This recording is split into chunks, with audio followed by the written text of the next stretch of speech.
கர்த்தருடைய பரிசுத்த நாமத்துக்கு மகிமை உண்டாகட்டும். இந்த நாளிலே கூட உங்களுக்காக வேதத்திலிருந்து சில வசனங்களை நான் வாசிக்கிறேன். என்னாகமம் 11வது அதிகாரம் 23வது வசனம். அதற்கு கர்த்தர் மோசேயை நோக்கி, கர்த்தருடைய கை குறுகியிருக்கிறதோ, என் வார்த்தையின்படி நடக்குமோ நடவாதோ என்று நீ இப்பொழுது காண்பாய் அப்படின்னு சொல்லி ஆண்டவர் மோசே கிட்ட சொல்கிறார். இந்த வேதம் நம்ம எல்லாருக்கும் இந்த பகுதி தெரிஞ்சிருக்கோம். என்னோட கை எவ்வளோ குறுகிடுச்சா, உனக்கு என் மேலேயே உனக்கு நம்பிக்கை இல்லையா அப்படின்னா பாரு நடக்குதா இல்லையா அப்படின்னு சொல்லி ஆண்டவர் மோசைக்கிட்ட பேசுகிறார். இது மோசைக்கே சில நேரம் டவுட் வந்திருக்கு அப்படின்றத பார்க்கும்போது ஆச்சரியமாக தான் இருக்குது எனக்கு. இருந்தாலும் நமக்கு கூட கர்த்தர் நிறைய ப்ராமிசஸ் கொடுத்துருக்காரு, நிறைய வாக்குத்தத்தங்கள் கொடுத்துருக்குறாரு. ஆனால் சில நேரம் பார்த்தீங்கன்னா வாக்குத்தத்தத்துக்கும் வாழ்க்கைக்கும் சம்மந்தமே இருக்க மாட்டேங்குது.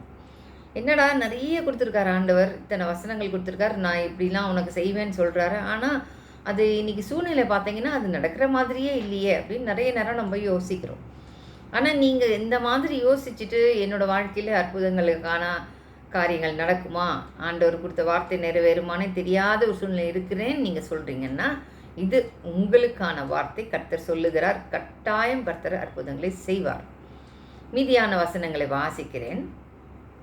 11வது அதிகாரம் 4வது வசனம். அதில் எழுதியிருக்கிறது, பின்பு அவர்களுக்கு இருந்த பல ஜாதியான அந்நிய ஜனங்கள் மிகுந்த இச்சையுள்ளவர்களானார்கள். இஸ்ரவேல் புத்திரரும் திரும்ப அழுது, நமக்கு இறைச்சி கொடுப்பவர் யார்?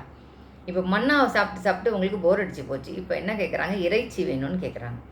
இறைச்சி வேணும்னு கேட்ட உடனே அதில் எகிப்தில் நாங்கள் மச்சங்களை சாப்பிட்டோம், வெள்ளரிக்காய் சாப்பிட்டோம், கும்மட்டிக்காயை சாப்பிட்டோம், கீரைகளை சாப்பிட்டோம், நிறைய சாப்பிட்டோங்க. ஆனால் இங்கே ஒன்றுமே கொடுக்க மாட்டேங்க, வெறும் மண்ணா மட்டும் கொடுக்குறீங்க, எங்களுக்கு ரொம்ப போர் அடிக்குது அப்படின்னு சொல்லிட்டு எல்லாருமே என்ன பண்ணுறாங்க? முறுமுறுக்கிறாங்க. அப்போது நான் என்ன யோசித்து பார்த்தேன், இந்த வசனத்தை வாசிக்கும் போது எவ்வளோ அற்புதங்கள் ஆண்டவர் அவங்களுக்காக செஞ்சார்ல. அவர் செங்கடலை திறக்க வச்சார், எகிப்தில் ஃபுல்லாருக்கும் வாதை வந்துச்சு, உங்களுக்கு வரலை. கர்த்தர் எத்தனையோ அற்புதங்கள் செஞ்சு தான் கூட்டிகிட்டு வந்தார். ஆனாலும் அவர்களுக்கு அந்த அற்புதங்கள் எதுவுமே ஞாபகம் இல்லாதபடிக்கு ஒரு சாப்பாடு விஷயத்தில் அவங்க இவ்வளோ தீவிரமாக இருந்திருக்கிறாங்களேன்னு நான் யோசித்து பார்க்கும்போது ஆச்சரியமாக தான் இருந்தது எனக்கும்.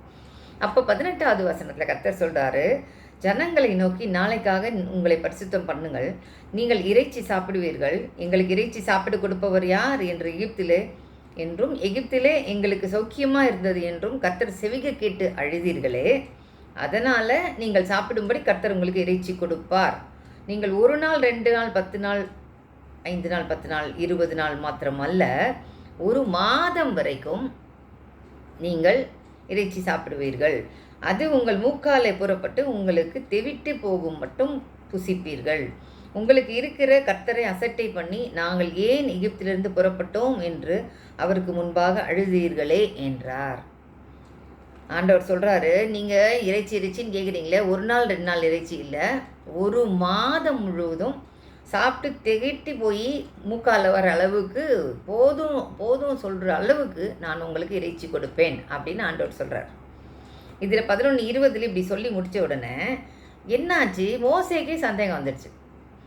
ஏன்னா இருக்கிற ஜனங்கள் 6 லட்சம் காலாட்களுக்கு மேலே இருக்காங்கன்னு சொல்லி வேதத்தில் எழுதியிருக்கு. இத்தனை பேருக்கும் 1 நாள் இறைச்சி கொடுக்குறதே பெரிய விஷயம்னும் போது 1 மாதம் இறைச்சி கொடுப்பேன்னா இது எப்படி ஆகிற காரியமே கிடையாது. லாரியாக கொண்டு கொட்டினா கூட ஆகாது. ஒரு கல்யாணம்னு எடுத்துக்கோங்களேன்.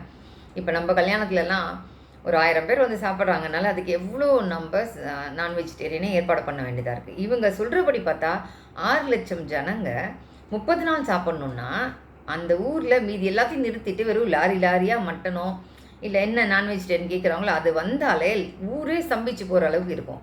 அதை நான் கற்பனை பண்ணி பார்க்கும்போது எனக்கு ரொம்ப ஆச்சரியமாக இருந்தது. அதனால் மோசேக்கே சந்தேகம் வந்துச்சு. 21 சொல்கிறாரு, என்னோடு இருக்கிற காலாட்கள் 6 லட்சம் பேர் 1 மாதம் முழுதும் புசிக்கும்படி அவர்களுக்கு இறைச்சி கொடுப்பேன் என்று சொன்னீரே, ஆடு மாடுகளை அவர்களுக்கு அடித்தாலும் அவர்களுக்கு போதுமா? சமுத்திரத்து மச்சங்களை எல்லாம் அவர்களுக்காக சேர்த்தாலும் அவர்களுக்கு போதுமா? இவர் இப்போ என்ன பண்ணுறாரு? மோசே அவருக்கு ஐடியா கொடுக்குறாரு ஆண்டவருக்கு. இப்படி சொல்லிட்டீங்களே, 1 மாதம் ஃபுல்லான்னு சொல்லிட்டீங்களே, எவ்வளோ ஆடு மாடு அடிக்கிறது?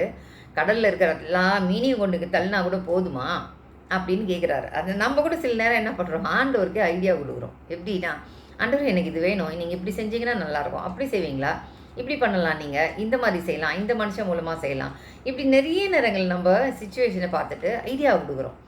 கடவுளுக்கு நம்ம ஐடியா கொடுக்க வேண்டிய அவசியம் இல்லை. அவருக்கு லட்சம் கோடி வழிகள் அவருக்கு இருக்கிறது. நானும் நீங்களும் சொல்லி தான் அவருக்கு அற்புதங்களை செய்யணும், வழிகாட்டணுன்ற அவசியம் இல்லை அவருக்கு.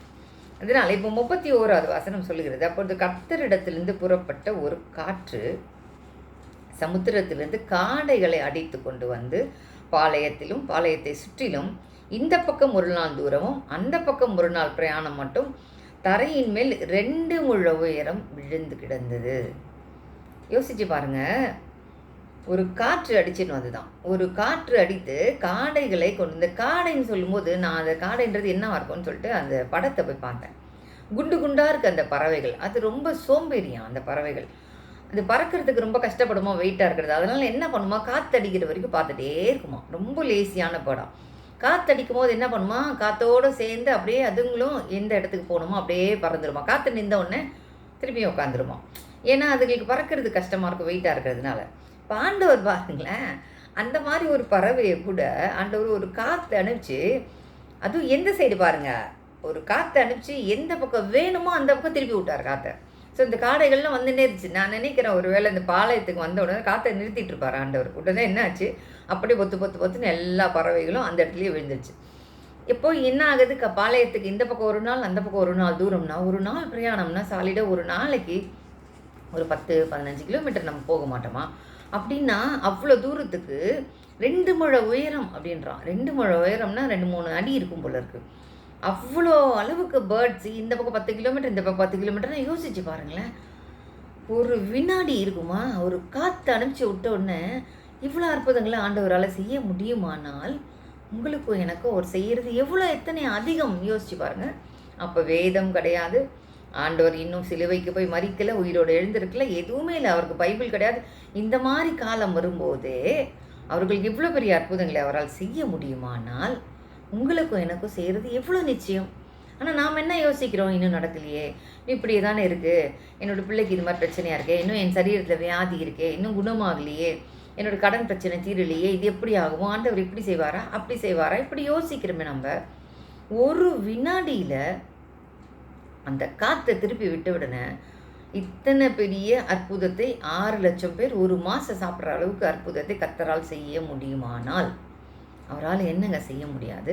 அதனால தான் அவர் சொல்கிறார், என் கை குறுகி இருக்கிறதோ, என்னால் பண்ண முடியாதுன்னு நினைக்கிறியா நீ, இப்போ பார் என்னுடைய வல்லமையான்னு காமிக்கிறார். இதை வாசிக்கும் போது எனக்கு ஒரு வசனம் ஞாபகம் வருது. அப்போஸ்தலர் நடவடிக்கைகள் 12வது அதிகாரத்தில் பேதுருவை ஜெயிலில் போட்டு வச்சுருப்பாங்கல்ல, அந்த 5வது வசனத்தில், இந்த 5, 6, 7 வசனங்களை வாசிக்கும் போது பேதுரு சிறைச்சாலையில் காக்கப்பட்டிருக்கும் போது சபையார் எல்லாரும் தேவனை நோக்கி ஜெபம் பண்ணாங்கன்னு போட்டிருக்கு. அப்படி ஜெபிக்கும்போது ராத்திரியிலே பேதுரு 2 சங்கிலியால் கட்டப்பட்டு 2 சேவகர் நடுவிலே நித்திரை பண்ணி கொண்டிருந்தான். காவல்காரரும் முதவுக்கு முன்னிருந்து சிறைச்சாலையை காத்து கொண்டிருந்தான். ஸோ பக்கா சேஃப்டியாக 2 பேர் நிற்கிறாங்க, கட்டி போட்டாச்சு. அப்படி இருக்கும்போது ஒரு கர்த்தருடைய தூதன் அங்கே வந்து நின்றான். நின்றுட்டு அறையிலே வெளிச்சம் பிரகாசித்தது. அவன் பேதுருவை விழாவிலே தட்டி சீக்கிரமாக எழுந்திரு என்று எழுப்பினான். உடனே சங்கிலிகள் அவன் கைகளை விட்டு விழுந்தது. அவர்கள் 1ஆம் காவலையும் 2ஆம் காவலையும் கடந்து நகரத்துக்கு போகிற இரும்பு கதவண்டையை வரும்போது தானாய் அவர்களுக்கு திறவுண்டது. அதன் வழியாய் அவர்கள் புறப்பட்டு ஒரு வீதி நடுக்கு நடந்து போனார்கள். உடனே தூதன் அவர்களை விட்டு போய்விட்டான். யோசிச்சு பாருங்களேன், ஜெயிலில் இருக்கார் பேதுரு, எல்லாரும் ஜெபம் பண்ணுறாங்க, சர்ச்சில் இருக்கவங்களாம் ஜெபம் பண்ணுறாங்க, ஆண்டவரே இந்த மாதிரி ஜெயிலில் போட்டு வச்சுருக்கிறாரு, அவரை விடுவிங்க ஆண்டவரேன்னு சொல்லி ஜெபம் பண்ணுறாங்க. நம் ஜெபம் கேட்கப்பட்டது அப்படின்றதுக்கு அடையாளமாக ஒரு தூதன் இந்த இடத்துல வந்து நிறுத்துறாரு. அந்த தூதன் வந்து நின்ற உடனே கட்டுகள்லாம் கண்டுடிச்சு அவரே கூட்டிகிட்டு போய் வெளியே வரைக்கும் விட்டுறாரு. யாருக்குமே தெரியல, ஈவன் பேதுருக்கே தெரியல. பின்னாடி வசனம் சொல்லுது, ஏதோ சொப்பனம் காரண மாதிரி நினச்சினே இருந்தேன், பார்த்தா வெளியில் வந்துட்டேன்னு சொல்லி. இங்கே யார் ஐடியா கொடுக்க முடியும் ஆண்டவருக்கு, சொல்லுங்கள் பார்க்கலாம். ஊட்டி இருக்கிறது, சேவர்கள் நிற்கிறாங்க, கட்டி போட்டிருக்கு, இதில் போய் வெளியில் கொண்டு வர முடியுமானால் ஆண்டவரால் மட்டும்தான் முடியும். ஒரு தூதனை அனுப்பினால் ஒழிய முடியாதுன்னு தெரியும். ஆனால் அங்கே இருக்கிற எல்லாருமே ஆண்டவரை நோக்கி ஜெபித்த போது இப்படி ஒரு அற்புதத்தை கர்த்தர் செய்தார். அப்படின்னா ஆண்டவருக்கு எத்தனை வழிகள் இருக்குதுன்னு யோசிச்சு பாருங்க. ஆயிரக்கணக்கான வழிகள் இருக்குது, நாம் ஒன்றும் சொல்ல வேண்டியதில்லை. ஆனால் நம்மக்கிட்ட ஆண்டவர் என்ன எதிர்பார்க்குறார்? உன்னுடைய விசுவாசத்தின்படி ஆக கிடவுது. நீ என்ன விசுவாசிக்கிற? என்னால் செய்ய முடியும்னு நினைக்கிறியா? இல்லை இதெல்லாம் சரிப்பட்டு வராது, டாக்டரே சொல்லிட்டார், இதெல்லாம் ஆகிற கதை இல்லை, எனக்கு இப்படி தான் இருக்குமா, 50 வயசுக்கு மேலே இப்படி தான், நான் இப்படி தான் சொல்லிட்டு உலகத்தோடு நீங்கள் ஒத்து போயிட்டு டாக்டர் சொன்னதெல்லாம் கேட்டுட்டு கர்த்தரோட வார்த்தையை நீங்கள் நம்பாமல் இருக்கிறீங்களா? இல்லை இப்படிலாம் நடக்குமா, என் சூழ்நிலைக்கு இவ்வளோதான் அப்படின்னு நினைக்கிறீங்களா? நீங்கள் என்ன யோசிக்கிறீங்க உங்களோட வாழ்க்கையை குறித்து அப்படின்றது தான் இங்கே ரொம்ப முக்கியம். இதே மாதிரி பாருங்களேன், மார்க் 16வது அதிகாரத்தில் கல்லறையை நோக்கி, அது ஆண்டவரை மறித்து அடக்கம் பண்ணதுக்கப்புறம் 3ஆம் நாள் கல்லறையை நோக்கி போகிறாங்க இல்லையா? அப்போ போகும்போது அந்த மரியாள் பேசிகிட்டே போகிறா, யார் கல்லறையை நமக்காக திறப்பாங்கன்னு தெரியலையே அப்படின்னு சொல்லிட்டு போகும்போது, அது மார்க் 16வது அதிகாரத்தில் 2-3 வசனங்களை படிச்சிங்கன்னா, வாரத்தின் முதல் நாள் அதிகாலையிலே சூரியன் உதயமாகிற போது கல்லறிடத்துக்கு வந்தார்கள். கல்லறையின் வாசலில் கல்லை நமக்காக யார் புரட்டி தள்ளுவார் என்று ஒருவரோடு பேசிக்கொண்டே வந்திருக்கிறார். அப்போ பார்த்தீங்கன்னா, யார் தள்ளுவாங்க, இவ்வளோ பெரிய கல்லாச்சு, நம்மளால் புரட்ட முடியுமா, நம்ம போய் பார்க்கணுமே, நம்ம போய் இந்த சாங்கியங்கள்லாம் செய்யணுமே, என்ன செய்ய போகிறோம்னு பேசிகிட்டே வந்து அந்த இடத்துக்கு வந்து பார்க்கும்போது 4வது வசனம் சொல்லுகிறது, அந்த பெரிய கல் மிகவும் பெரிதாக இருந்தது. அவர்கள் ஏறிட்டு பார்க்கும்போது அது தள்ளப்பட்டு இருந்தது. இப்போ வழியெல்லாம் இவங்க பேசிட்டு வராங்க, என்ன பண்ணுவாங்க தெரியல, எப்படி பண்ணுவோம், அவ்வளோ பெரிய கல்லாச்சு, அதை புரட்ட முடியுமா, நம்மளால முடியுமா, இப்படியே யோசிச்சுட்டு வந்து பார்த்தீங்கன்னா, அந்த கல் தானாய் புரட்டப்பட்டு இருந்தது. ஒரு தூதன் வந்து அந்த கல்லை புரட்டி இருக்கிறான்னு சொல்லி பைபிள் சொல்லுகிறது. அப்போ நீங்கள் யோசிச்சு பாருங்களேன், ஆண்டவருக்கு நம்ம ஐடியா கொடுக்க முடியுமா? ஆண்டவரை போய் இந்த கல்லை புரட்ட சொல்லி, ஆண்டவர் இப்படி செய்யுங்க அப்படி செய்யுங்க சொல்ல முடியுமா?